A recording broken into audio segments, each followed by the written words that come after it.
Hi guys, this is Dave the Painter from Fin Décor, Painting in Montreal, and today we're going to be painting some purple, dark purple on a contrasting white background, ceilings, trims and stuff like that. And today's video is about how to use your paintbrush, how to edge or how to cut properly. Now, a few tips are going to flow through here, so pay attention. First tip, of course, when you're getting ready or having your coffee or whatever, when you lean your brush on the side of your can, what you want to do is to always have a dry side or a clean side and a wet side. So that way you don't end up with all sorts of paint on the side of your brush, like right here.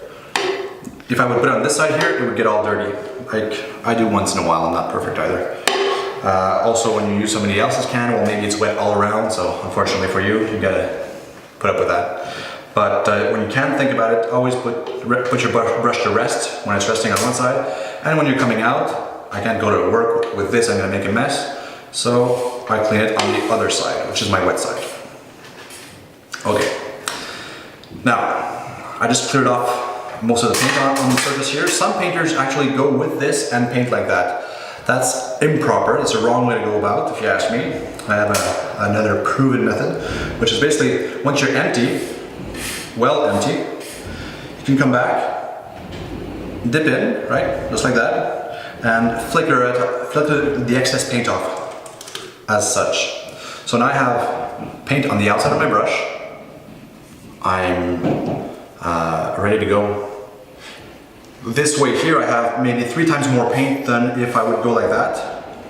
So therefore I can go 3 times further. Also, think about how many times you're going in the can. If you have 3 times more paint like this, it means instead of dipping in your can 3,000 times in a day, you're actually dipping 1,000 times in a day. So you're saving a lot of movements. So here we go. Let's try to make a straight line. A good practice is to try to stay in a 45-degree angle with your surface, so that way you're getting the best of both worlds on the visual front. What I do first is I use the wall as a reservoir to dump my paint on.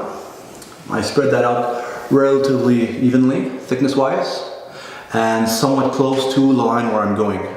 Then, using only the tip of the brush, I'm going to come and place it on that line.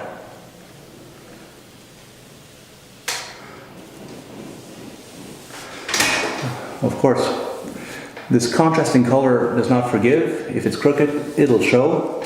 So we really want to use only that tip and be concentrated at the moment we're applying it, right? Now this is my first coat out of 2. So if my wave on the corner is going a little bit like this, on the second coat, what I'm going to be doing is I'm going to be connecting the dots, right?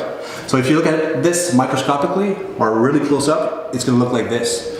So what I'm going to do on my second coat is I'm just going to top off the tips, right?